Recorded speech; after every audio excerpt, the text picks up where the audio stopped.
ultimately, from what I understood from Rian Johnson's, the quotes that I've got, which I'll listen to him over fanatical Star Wars people.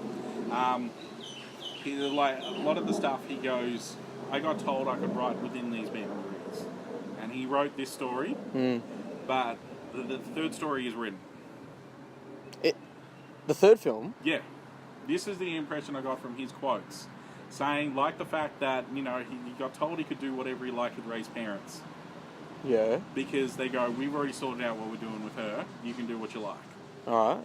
JJ has a plan at least, like a rough plan. Ooh, okay. This is giving me a little bit of hope here. So JJ actually has the third story penned out. That's what I got the impression from the Rian Johnson quote. But how does he connect what fucking Johnson's done with all of his set up storylines? Like, if he had a plan, just wait a sec. If he had a plan, if he planned first and third, and second, do what you want, but he'd set up Snoke and all of these characters, which we'll get to. Yeah. And now Snoke's not part of that. Like, did JJ not have a plan for Snoke in the third film, even though he set him up in the second? That's what it must seem like. Well, I don't know what his plan is with Snoke. Okay, can we go to Snoke? Can we go to Snoke? Snoke is like, because that's one of the big ones. Second character, and so I don't mind that he's gone. Oh wait. Start again.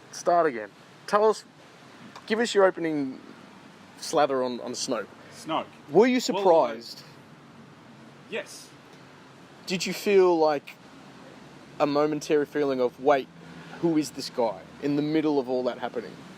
Well, what, when he dies? Yeah. Like, who is these guys? Like, who is the guy who just died? Yeah, like, I don't care, he's dead. Oh. But see, I don't have the attachment to him that obviously you do.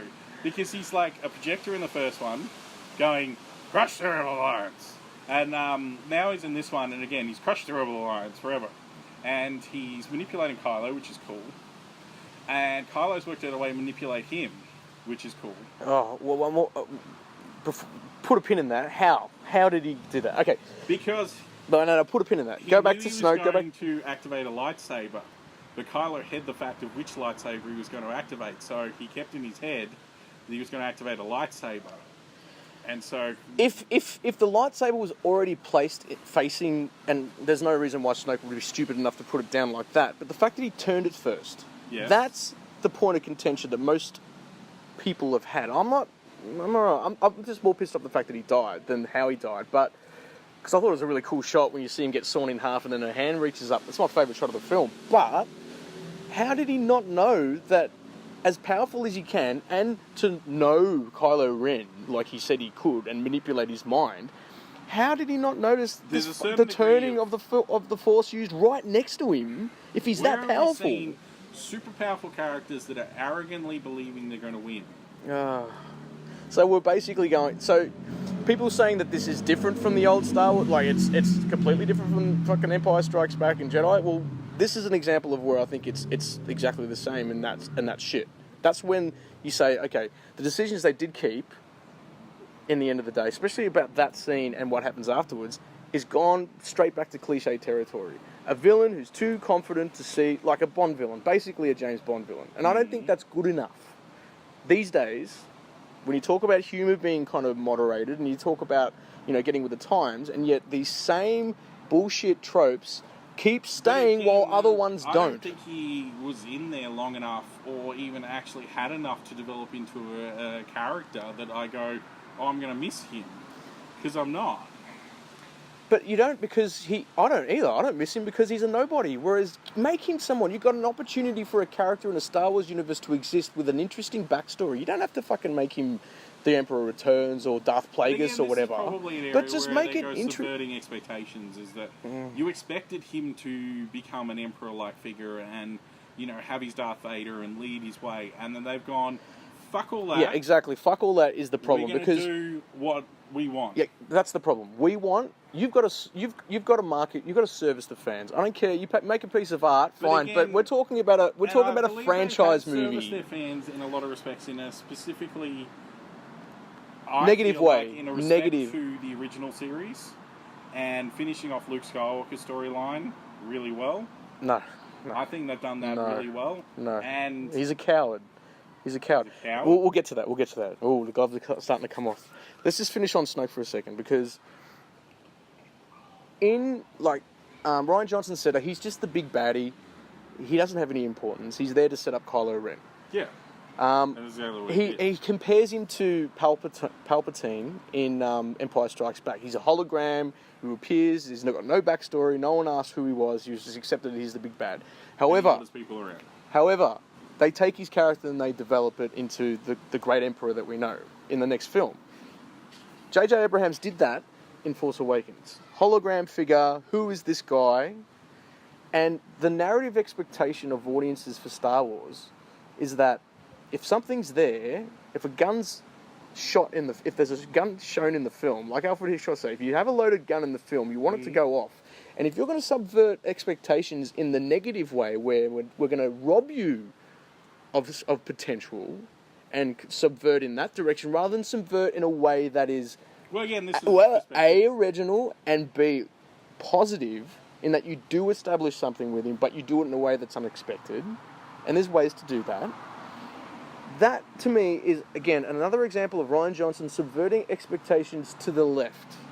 And you've appreciated it, that's great. But I think don't get insulted, but that's accepting mediocrity. I don't think it's that. Yes. Okay. That's Boom! Your opinion. Bang. All right.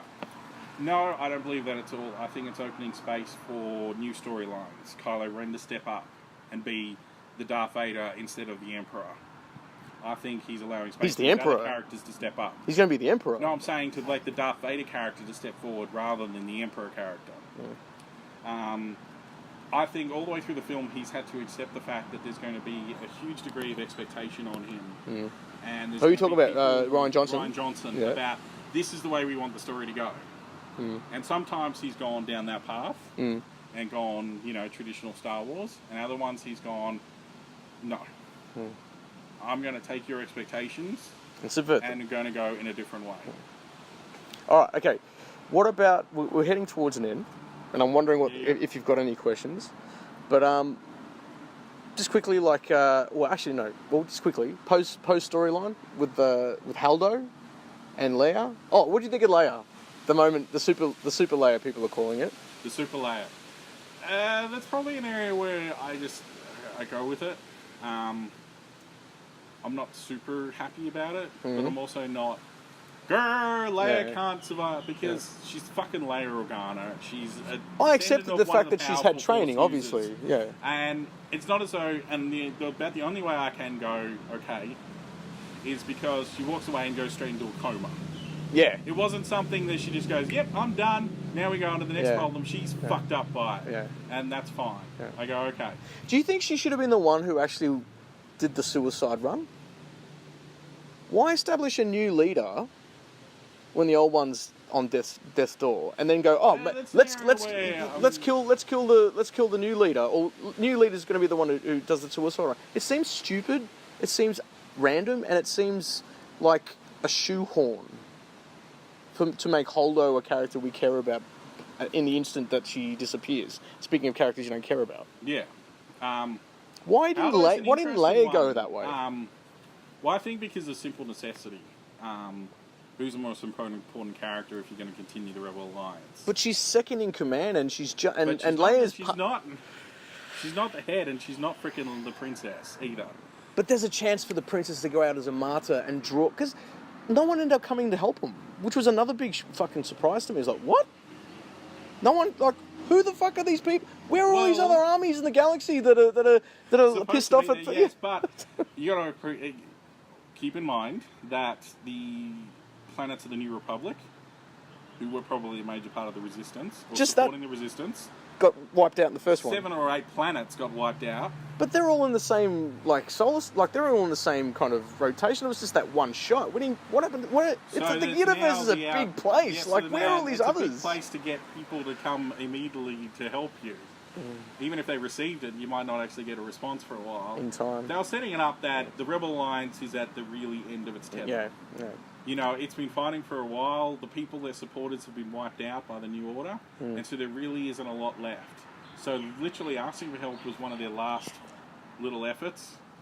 and it ended up not getting anything. All right, we gotta start heading towards the end because I feel like we're gonna get rained on here. But let's talk about Luke Skywalker.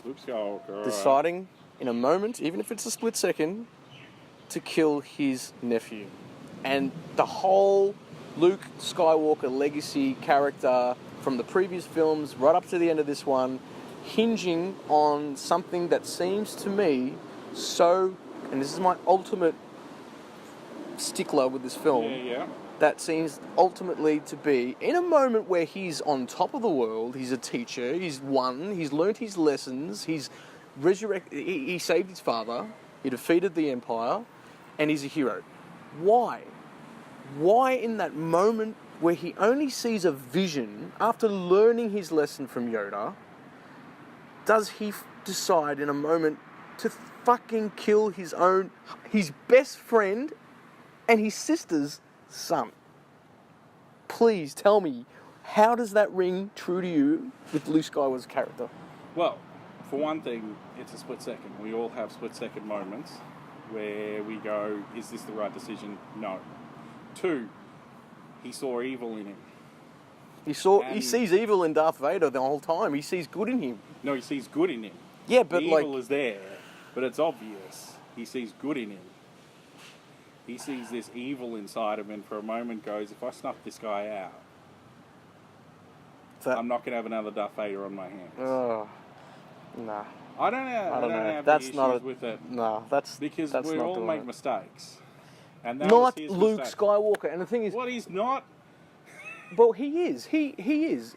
Star Wars is a fantasy. It is a constructed story. And yeah, characters can have like good and bad in them. And yeah, he can have his demons. He does. He needs conflict. He does. But to make him that momentarily flawed, a character like Luke Skywalker, who we imagine swinging across fucking caverns, taking out fucking Jedi, Jabba the Hutt's whole, really putting himself in a suicidal mission to save his father for an inch of hope, and then to see whatever measure of evil he had envisioned, because obviously he bends there. He's obviously not with Snoke. He's probably been with Snoke, but like just for that to be the thing that sets Luke off, it just floors his character. Why not? It's not what sets Luke off. It's what sets Ben off. It's what sets Luke off. No, it's not. Luke has that moment and then goes, no, I'm not going to do it. And that's when Ben catches him. And that's the moment that it turns Luke. No, Ben... Because he gets caught in that one moment where he's literally the worst version of himself. Ben looked up and saw that his teacher and master was going to kill him. Just in that split second. So his natural reaction is self-defense, bang. Yeah. And he even tells Rey, do you know the truth of what happened? Luke kind of didn't even tell the truth. I love this moment, and this is where we're going to get some conjecture, because I see it from a certain point of view. Obi-Wan's prophetic words, that who Darth Vader is from a certain point of view. Different perspectives on the same character or on the same moment. The same thing that's happening here. Luke has the thing that he failed his student. And everything that's been done is his failure. Ben sees his teacher as failing him and going to kill him. Rey sees a different perspective again. From a certain point of view, that single moment is seen through 3 different eyes. And for me, that's Rian Johnson doing a throwback to Anakin Skywalker falling to the dark side. From Obi-Wan's perspective, he disappears as his friend and becomes Darth Vader. Yeah. Luke's perspective is his father's still alive and he's still good. Why didn't they kind of riff on that a bit more? That's a pretty big... You're making that connection, cool. Yes. I don't think a lot of people have, and I don't think it's there to be seen unless you really look hard enough or you connect the dots. But to make it kind of canonized, why didn't they even mention something like why didn't Luke quote Obi-Wan then? It's all about perspective or something like that. I don't know. Maybe they did. I don't know. Maybe there is a mention in there. Okay, all right. Let's draw a line in the sand for that. All right. Now, what about his death? What's your last? His death. We talked about Snoke. That death scene. I love it. Don't you think he's a coward? No. He's going to die anyway, right? You're telling me that you're happier the fact that he projected himself into that scene. Sure. and died doing it while not leaving the island, you're happier seeing the... And look, to be honest, him fading... Before he fades away, him seeing the sunrise and sunset was beautiful. I love that. Then him seeing him fade, beautiful. Suns. Yep. I loved all that. I loved all that as a standalone visuals and all of that, and the connection back to the original. I loved that. Okay, I love that. But you're saying that is a better way to finish Luke Skywalker than they established the X-wing in the water. And that's an interesting moment because I expected there to be an X-wing moment, but I think he put it in there deliberately. Once again, to make you believe that he was there. Who was there? Luke. Luke. Oh yeah. To give you the evidence to believe that he was there. Because you know the X-wing is there, so you know he could have flown in. Yeah.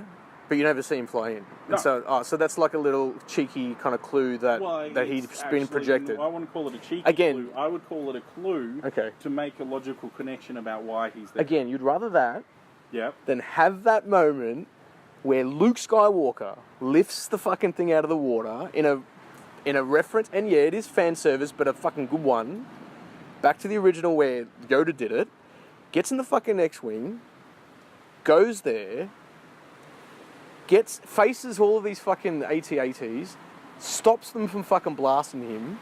Ben comes down to face him off. Yeah. He fucking just goes like that and knocks all these fucking giants into each other, dominoes them, fights fucking Kenobi, realizes that he... Wait. He's a badass. That's what he does. Look at the opening sequence of... That whole sequence in Jabba the Hutt's palace was there, not only to save Han Solo, but to establish Luke Skywalker as a genuine fucking badass. And that's what I was hoping to get a little bit of. And there's that opportunity to do that. But ultimately, I think maybe he should die, but sacrifice himself. Really... Well, my perspective, he did. He did. He but literally why not? sacrificed But then why not go to there? Save the Rebel Alliance. Yeah, but why not go there anyway and do Well, it? a combination of elements. One, I can see where you're coming from, but I also see that he dies anyway. Like the big Luke Skywalker tank blowing up everything. You know, okay. And a battle with a battle with Kylo Ren, where Kylo dishes him like Darth did to Obi-Wan. Well, by the time he decides to go, he's too late to get there, so he's got to transport himself somehow. That's debatable. But there's a lot of time in between. There's not a great deal of time from when Ray could get there. Ray got there. Ray got in a faster ship in the planet, the galaxy. They got there, but only right at the end of the battle. And we don't know where these distances are, by the way. So you're making that I'm making that assumption that he sat on his ass and pondered, and by the time he worked it out, this was the way he could do it. And I love the fact that he didn't die with a lightsaber through his chest. He died using the Force and using every ounce of the energy. He did a Force vanish. Yeah. He used every bit of Force that he had to protect the Rebel Alliance. Again, that hinges on the fact that he couldn't get there on time, which I think is a big, and I think big this is a much pick. more subtle death than him tearing apart AT to ATs with. But again, time. You're subverting it to subtle when you've got the opportunity to do something so much bigger and better. Well, to Luke Skywalker, one of our greatest characters. That he died that way, in this sort of self-sacrificing, subtle way, that the Jedi are not supposed to be about blowing shit up. That's Kylo Ren. The Jedi, there is no death, there is the Force. Then would you argue that Luke Skywalker should have done that exact thing in the Jabba the Hutt sequence? He was young. He was a brash freaking idiot. He liked blowing no shit way. Up. That's the Luke Skywalker we love, man. Don't you love that like Luke Skywalker? Return of the Jedi. He throws his lightsaber down. I'm not going to fight you. I'm a Jedi like my father before me. The Jedi only. Yeah, but that's against his dad. That's against his dad. That's the Darth Vader. I think he died as a Jedi, not blowing shit up, not tearing shit apart, but defending people, because that's what he was there for, was to give him time. And so for me, that is a Jedi's death, and I love it. All right, okay. And I think it's a fitting end for Luke Skywalker. All right. Do you think he's going to come back as a Force ghost? Well, I was actually thinking about that the other day, and I reckon probably yes. As Obi-Wan did, come back and give some advice and laugh at whoever's fucking up at this point, like Yoda does. Yoda was a good scene. I love Yoda. I still don't know. I don't know how he created electricity to burn the temple down, or why. No, that's probably the only area that I go, yeah. But it's Because Yoda. Luke was going to go do it. About to burn it, but Then he changed his mind, and then he just said, "Yeah, I'll do it." It's like, what? He goes to do it, but he couldn't bring himself to do. So Yoda did it for him. And I love, and again, this is where I think Rian Johnson shows respect to the original, where he talks about you're not sitting there, you're not in the moment. Yeah, because he's stuck in the past in that one moment that is still eating him alive. He's thinking of the future or what Kylo Ren's going to do, but he's not thinking of the frickin' moment where there's a student right in front of him who needs his help, and he's fucking letting her try to learn on her own. And I think that shows great respect to the original series. Well, hang on. That's what Yoda knew of him back then and applying it to the character. All right, here's where your whole framework of why Luke died the way he did fall apart. Okay. Because that's his turning point. That's when he decides. The next time we see him, he's there to save him. You're telling me from that point and to that moment that he didn't have time to go there himself. Well, like he's basically following Ren. Ren wants to do. If he only but didn't then go, he made the decision not to go because he wanted to do it this way. Then that's the because that to me makes him a coward. All right, here I've got a choice to go or not. No, what I'll do, I'll stay here and project myself and cause the distraction. I'm not going to hurt anyone, but I'm going to be there. And I can project all these like objects and like the lightsaber, which he picked why he picked that color, I don't know why, because that was like another clue that he wasn't real. Was he picked the lightsaber that was destroyed? If he'd picked his fucking green one, then it wouldn't, even though we're meant to have that as a clue. But again, that's just Rian Johnson just milking a fucking twist. Anyway, he has that choice to do that, or actually go there physically and sacrifice his life physically. Even if he does like an Obi-Wan vanish in that moment, coming face to face with his pupil. Not the fucking projected thing, because the projected thing is, while it feels like it's there just for the sake of being a good twist and riffing off staying on the light side and being, the passive kind of the fighter. I think, Luke Skywalker not being there physically to see his sister and to see his student and all of that just also, was a dropped opportunity. I don't know why they did that. There is also a factor of just thought of it. What if he can't? Physically go there? Yeah, what if he can't leave the temple? Then again, why isn't that set up? Why isn't that set up? He's cut himself off from the Force. If he leaves the temple, he may not even have any Force to connect to. I don't know what the story is, but that's the choices he's made. Well, you've gone, he's a coward for not going there. Maybe he made the choice to project himself, and that was the best way he could to save people. Then we need to show that. You need to show that. You need to set that up. And there was one thing that I didn't notice because I don't recognise faces, but my brother reckons that when he comes into the temple, not in the temple, into the stronghold, all the grey is gone from his beard. Yeah, he projects younger. He looks like he did when he was in that flashback. That he's projected. I knew it was something weird. I don't think they tried to do it as some twist. I worry rewatchability is one of my concerns for it, especially because that last 3/4 of the film is rather intense with a lot of action. But if there's hints all the way through that he's not really there, and that Leia would know that as well, and Leia knows that he's just there as a projection, to hold Rilo off long enough for them to get out. Then I say I don't see it as a trick. It's more a choice. A trick from the filmmakers or a trick by Luke? Filmmakers. It's not a trick that they're doing. Well, they're not trying to trick you. No, they're not trying to trick you. No, I think the first time you might get fooled, but then you see all the hints. Like Sixth Sense, and you watch that again and get all the hints and anyway. Yeah, but it's still. But Sixth Sense is set up as a twist, and this I think was set up as a twist. What I worry about is Lord of the Rings, where it's got like 5 separate endings, and each of the one more annoying when you watch it for a second time. This you're going to watch it and you watch, play that Luke makes. Yeah. You see all those spots. I mean, he doesn't even kick up dust when he's fighting, and he actually doesn't. I don't think they even strike. No, he never touches. Yeah. I know. Again, making the choice of showing a hologram face-off sword fight rather than a real one. Real one. Choices. Anyway, I think that's it. I think that's it. I think you've made some very good points, and you know I think you've backed yourself. You've backed your crew up. You've backed your crew up. Into a corner sometimes. I haven't. No. I'm saying you're backing up with your crew. You know, I still remain unconvinced.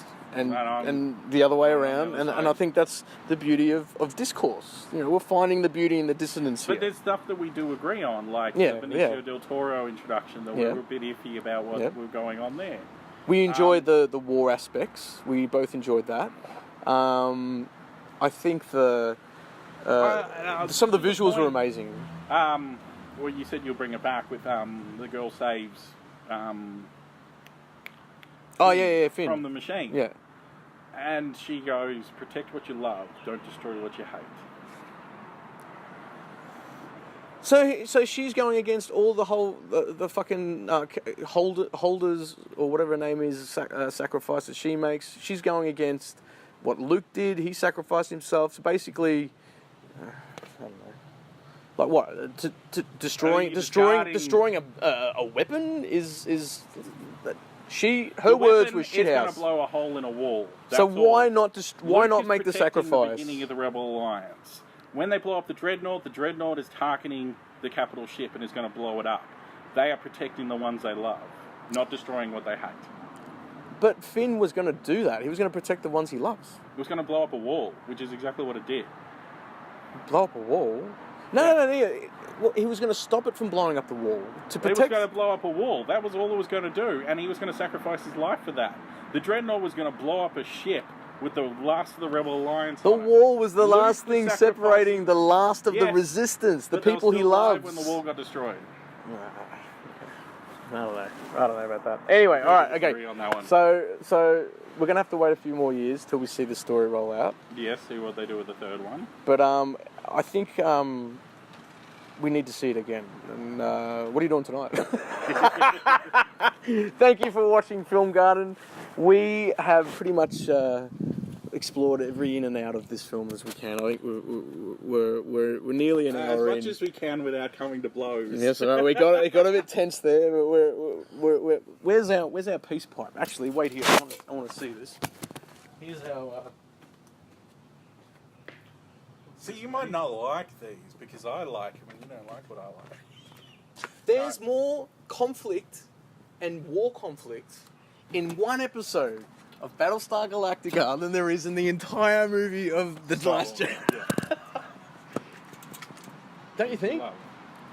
We both enjoy Battlestar Galactica. When Adama's bluffing, or maybe he wasn't, when he's going to blow up the fucking whole planet, when the Cylons are flying into it. And he's like, load everything up. Adama. Well, wait until season 4. There's an Adama episode, which is going to be kind of pretty. The pretty. All right, guys. Thank you for joining us. We'll be back next year, probably, definitely, because Merry Christmas. Yeah, Merry Christmas and Happy New Year. And Happy New Year. And we'll be back for top 5 fights. Yes, top 5 fights. We've got top 5 swearers. We've got top 5 sword fights. Top 5 action sequences. Top 5 DOP moments. Top 5 cinematography. We've got a whole bunch of other ones which are a bit random. We've got a whole list. Top 5 villains, top 5 heroes, all that sort of stuff. We'll do all the usual, but we're going to do like some really and all the reviews and all the movies coming out next year. I mean, what's the big one for next year? Infinity War.